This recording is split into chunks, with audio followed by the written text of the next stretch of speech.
جنید بغدادی کی خدمت میں ایک عورت آئی، کہنے لگی حضرت میرا شوہر کسی دوسری عورت کے چکر میں ہے، میں ہوں اس کے پاس پھر بھی سیٹنگ میں لگا ہوا ہے. اور کرتے ہیں لوگ. یہ عنوان پھر دوسرا چڑھ جائے گا حضرت، بہت گہرا عنوان ہے. ایسی لمبی لمبی داڑھیوں کے مالک لوگ ایک گھر میں ہے، ایک گھر والی ہے اور ایک باہر والی رکھی ہوئی ہے، ساؤتھ کے علاقے میں جا کے مزے مارتے ہیں. ان سے کہو ارے کمینوں حرام کرنے سے بہتر ہے کسی کے سر پہ ہاتھ رکھ دو. اتنا ہی جنون سوار ہے تو دوسرا نکاح کر لو، کسی کی بیٹی کا سہارا بن جاؤ نا. نہیں نہیں حضرت سماج مار ڈالے گا. رب کی نافرمانی منظور، رب سے بغاوت منظور، سماج کی بغاوت سے ڈر لگتا ہے. میاں اگر ضرورت سمجھتے ہو تو باہر نکلو، کسی کی بیٹی کا سہارا بنو اور دوسرا نکاح کرو. زنا نہ کرو، زنا برباد کر دے گا، نکاح آباد کر دے گا. یہ مستقل ایک عنوان ہے، ہر کسی کے لیے نہیں ہے. کبھی یہاں سے اٹھتے ہی چلبلی ہو دل میں دوسرے نکاح کی بات کری، نہیں. ان کی بات کر رہا ہوں جن میں جانی مالی دونوں طاقتیں موجود ہوں. پرائیویٹ فلیٹ لے کے دے سکتے ہو، بدن کام کرتا ہو، جھک کے نہ چلتے ہو حضرت، توازوں میں چل رہے ہو، یا کمر جواب دے گئی، ہو ہی گئے ختم. آپ کیا مسئلہ ہے؟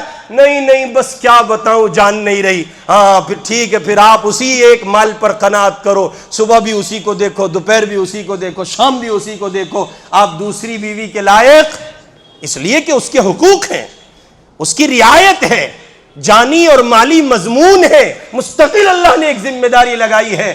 ہاں جان بھی رکھتے ہو، مال بھی رکھتے ہو اور بدن کی قوت موجود ہے. اب کسی کی بیٹی کی آبرو سے نہ کھیلنا، اب کسی کے ساتھ ظلم نہ کرنا، اب زیادتی نہ کرنا، اب ایسا کرنا کسی کا سہارا بن جانا، سارے جہان کی بغاوت مول لے لینا، اس مالک کو ناراض نہ کرنا. اور ظاہر ہے یہ اسی وقت ممکن ہے جب نکاح کیا جائے، زنا نہ کیا جائے. باہر کیف اس نے کہا حضرت سیٹنگ میں لگا ہوا ہے، سیٹنگ میں. اور اتنا کہہ کے اس نے یوں اپنے رخ سے نقاب اٹھایا، برقع اوڑا ہوا تھا، نقاب اٹھا دیا. بغدادی نے اس عورت کے چہرے کو دیکھا اور ایک چیخ مار کے بے ہوش ہو گئے. وہ عورت چلی گئی اور جو خدام تھے وہ آئے، آ کے چہرے پہ پانی ڈالا اور شیخ کو تیار کیا، ان کو ہوش میں لایا گیا. بغدادی ہوش میں آئے تو پوچھا وہ عورت کہاں گئی؟ کہا وہ چلی گئی. کہا شیخ آپ نے چیخ کیوں ماری، کیوں آپ بے ہوش ہو گئے؟ فرمایا جب اس عورت نے یہ کہا میں باوجود اس کے کہ بلا کا حسن رکھتی ہوں پھر بھی میرا شوہر میرے غیر کو دیکھتا ہے، دوسری عورت سے چکر چلاتا ہے، سیٹنگ کرتا ہے، اور اس نے یہ جملے کہے میری سماعت کا حصہ ہوئے ایسے جیسے میرے سامنے قیامت کا منظر ہے. اللہ مجھ سے کہہ رہا ہے بغدادی ہم سے محبت کا دم بھرتے ہو اور ہمارے غیر کو ہمارے ساتھ مختلف پہلوؤں سے شریک کرتے ہو. میں کیا جواب دوں گا کہ میں اللہ کی محبت میں اللہ کی غیر کو شریک کیے بیٹھا ہوں. اس لیے رمضان المبارک کا مہینہ آ رہا ہے، پہلا کام رمضان کا احترام کیجئے. احترام. جنت کے دروازے کھلے، جہنم کے دروازے بند. کسی کو ایک کھجور آپ نے افطار کے نام پر کھلائی، ایک گھٹ پانی پلایا، آپ کی بخشش. روزانہ 10 لاکھ لوگ بخشے جاتے ہیں. روزے کا ثواب الگ، تراویح کا ثواب الگ. پوچھا گیا روزہ کیا ملے گا، کیا دیں گے آپ روزے کے بدلے؟ اللہ نے کہا روزہ میرے لیے ہے اور اس کا بدلہ میں خود ہوں. ادھر آپ روزہ رکھتے ہیں، ادھر اللہ آپ کو مل جاتے ہیں. اور یہ بالکل ایسے ہے. ایک بادشاہ نے کہا اپنے تمام درباریوں سے آج جو جس چیز پر ہاتھ رکھے گا وہ اس کی. جتنے پنٹر تھے انہوں نے مختلف چیزوں پہ ہاتھ رکھا. چائے کمپانی لوگ ہوتے ہیں نا، اس پہ قالین پہ، صوفے پہ، اور جناب یہ بیڈ روم میں اے سی پہ، اور فلاں پہ فلاں پہ فلاں. بادشاہ نے کہا جس کا ہاتھ جہاں ہے وہ سب اس کا ہے. ایک باولا کھڑا تھا، باولا. جنہیں دنیا باولا سمجھتی ہے وہی اصل میں عقل مند ہوتے ہیں میرے بھائی. اب وہ کھڑا تو بادشاہ نے اس سے کہا تمہیں کچھ نہیں چاہیے؟ کہا بادشاہ سلامت، آپ اپنے اعلان پر غور کر لیجئے، آپ اپنے اعلان پر غور کر لیجئے۔ کہا ہاں بادشاہ کی زبان ہے، ہم کہہ رہے ہیں جو جس چیز پر ہاتھ رکھے گا وہ اس کی ہوگی۔ غلام اپنی جگہ سے چلا اور جا کے بادشاہ پہ ہاتھ رکھ دیا۔ یہ ہے کمال کی دنیا۔ من کان للہ کان اللہ لہ، جو اللہ کا ہو جاتا ہے اللہ اس کا ہو جاتا ہے۔ میاں رمضان آ رہا ہے، روزے کے بدلے وہ خود ملیں گے، روزے کے بدلے وہ خود ملیں گے۔ اب جب وہ ملیں گے پھر کائنات میں کسی کی ضرورت نہیں ہے۔ میں ان کے سوا کس پہ فدا ہوں یہ بتا دے، میں ان کے سوا کس پہ فدا ہوں یہ بتا دے، لا مجھ کو دکھا ان کی طرح کوئی اگر ہے۔ نہیں ہے، کوئی ہے ہی نہیں اللہ کا ثانی، کوئی ہے ہی نہیں اللہ کا مثل۔ وہ تنہا تھا، تنہا ہے، تنہا رہے گا، اس جیسا کوئی نہیں ہے۔ وہ پاک ہے کسی کے جننے سے اور کسی کو جننے سے۔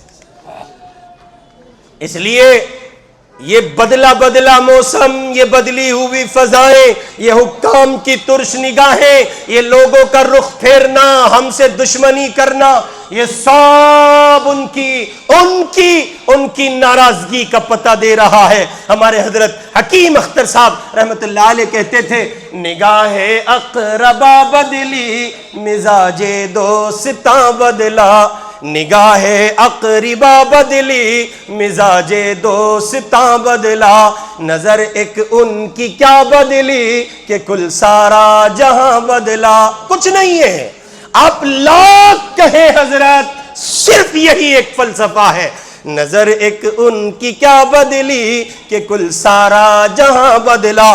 ان کی جب محبت کی نگاہ ہوتی ہے ساری دنیا محبت کی نگاہ سے دیکھتی ہے، ہر ایک آنکھ نثار ہوتی ہے، ہر ایک زبان پکار اٹھتی ہے، ہر ایک دل نچھاور ہوتا ہے، ہر جان لٹنا چاہتی ہے۔ فلسطین پر سب لٹنا چاہتے ہیں، ان کے تئیں ان کی نگاہ سیدھی ہے۔ وہ جس کے لیے ہو پھر کائنات اس کے لیے ہوتی ہے۔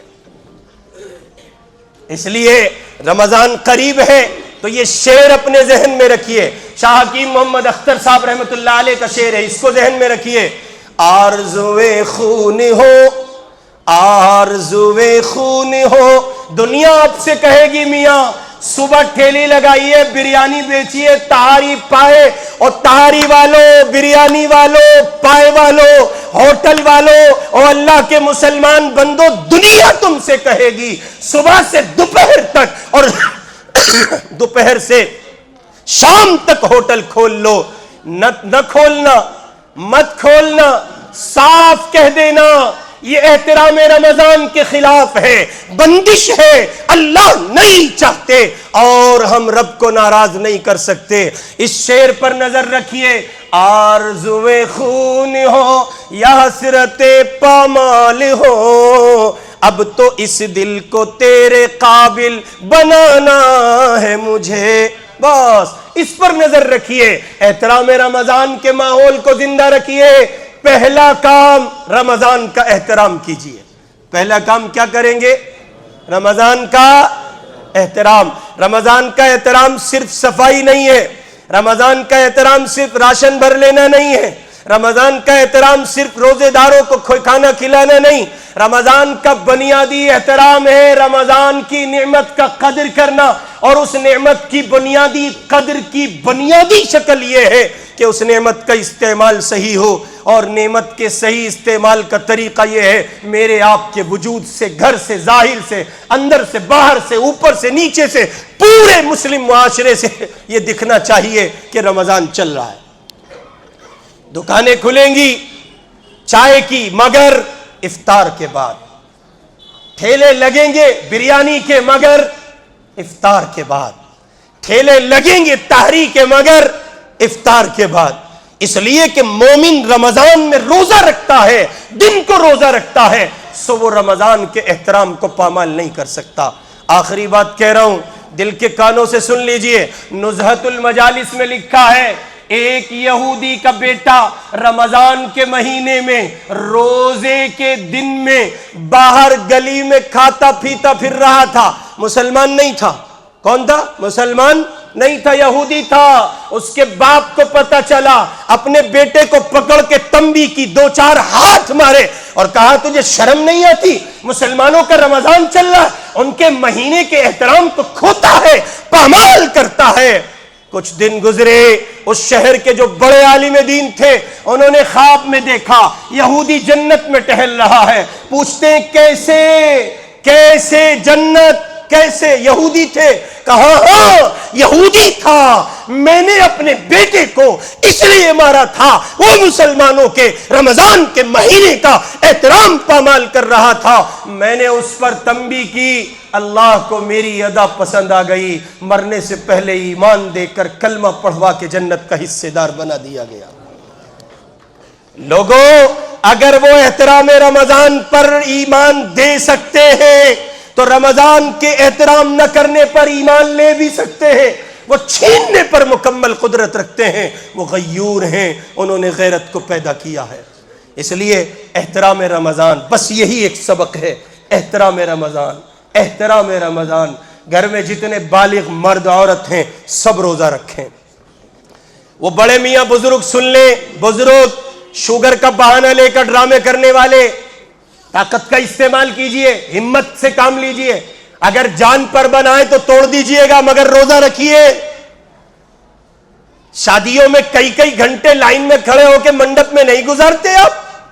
وہ کون سے آپ کو دال موٹ کے پیکٹ ملتے ہیں اور کون آپ کو کھانا دیتا ہے؟ کئی گھنٹے شادی کے منڈپ میں کھانے کے بغیر گزار سکتے ہو، کیا اس اللہ کی رحمت کے سہارے یہ امید نہیں کرتے کہ روزہ کٹ جائے گا؟ مسئلہ یہ ہے، جیسی آپ کی نیت ہوتی ہے ویسے وہاں سے فیصلے ہوتے ہیں۔ اس لیے روزہ رکھیے۔ ہاں بالکل ہی کام نہیں چلتا، پھر آپ ہیں، آپ کا اللہ ہے، ہم آپ کو کچھ نہیں کہہ سکتے، آپ معذور ہیں، لیکن کام یہ کیفیت بھی آپ ہی جانتے ہیں، یہ آپ ہی کو پتا ہے رکھا جا سکتا ہے یا نہیں، یہ آپ جانتے ہیں۔ اور ایسا نہیں ہو سکتا کوئی ان کے نام پر چلے اور پھر وہ چل نہ پائے، یہ نہیں ہو سکتا۔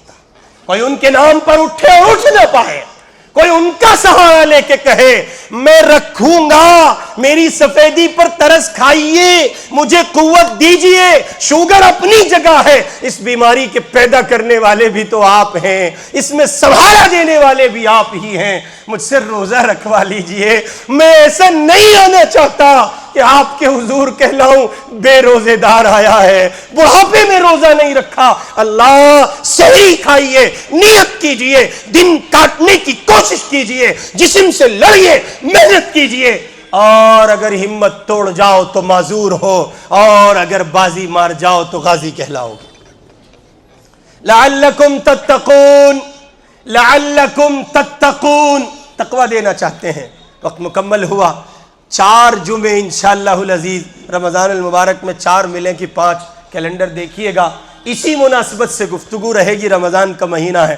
آپ حضرات سے درخواست ہے وقت پر ذرا سا اہتمام فرما کے تشریف لے آیا کریں۔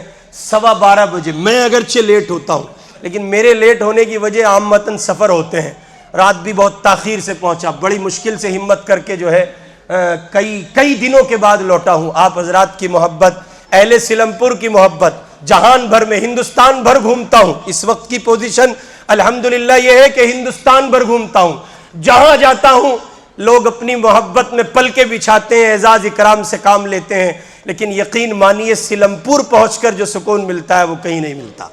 حضرت مولانا بلگرامی یہ کہا کرتے تھے کہ سیلم پور جو محبت دیتا ہے اس کا بدل میں پوری دنیا میں نہیں دیکھ پاتا ہوں۔ حضرت بلگرامی تو بڑے آدمی ہیں، وہ دنیا گھومتے ہیں، لیکن ہندوستان کے مختلف صوبے اور مختلف شہر گھوم کر ہم نے بھی یہ تجزیہ کیا۔ آپ کی محبتوں کو سلام، اللہ آپ کو سلامت با کرامت رکھے اور ہمارے اور آپ کی اس دینی سلسلے کو فروغ دے۔ یہ احترام رمضان کے عنوان سے میں نے گزارش کی ہے، کوشش کیجئے رمضان کا احترام پورے طور پر باقی رہے، بازار میں دکانیں نہ کھلیں۔ طاقت کا اس دکانوں سے مراد وہ کھانے پینے کی دکانوں کی بات کر رہی ہوں، وہ کھانے پینے والی دکانیں ان کی بات کر رہا ہوں، یہ دکانیں نہیں۔ آپ مارکیٹ ہے، دنیا ہے، یہ کھانے پینے کا نظام دن میں باقی نہ رہے، اس کے لیے آپ اپنی طاقت کا استعمال کیجئے، زبان کا استعمال کیجئے، پیار سے محبت سے۔ ہمارے تبلیغی جماعت کے احباب جماعتیں بنا کر بیچارے نکلتے ہیں، اور رمضان سے پہلے اللہ ان کو سلامت رکھے یہ لوگ گشت کرتے ہیں، ان کے ساتھ با اثر افراد ملے اور وہ گزارش کریں۔ اور میں چونکہ پھر بہت بے تکلف کلام کرنے کا عادی ہوں، صرف کلام نہ کریں، بات نہ کریں، اپنے ڈنڈے کا، پاور کا، طاقت کا استعمال کریں۔ ان سے کہیں دیکھیے رمضان کا احترام باقی رکھنا ہے، افطار کے بعد لگائیے۔ اور یہ میں اس لیے زور دے رہا ہوں اللہ کی قسم، رمضان کا جب احترام پامال ہوتا ہے نا، کھل کر پامال ہوتا ہے، تب اللہ کی طرف سے عمومی عذاب آتا ہے۔ اللہ میری آپ کی سب کی حفاظت فرما دے۔ وآخر دعوانا ان الحمد للہ رب العالمین۔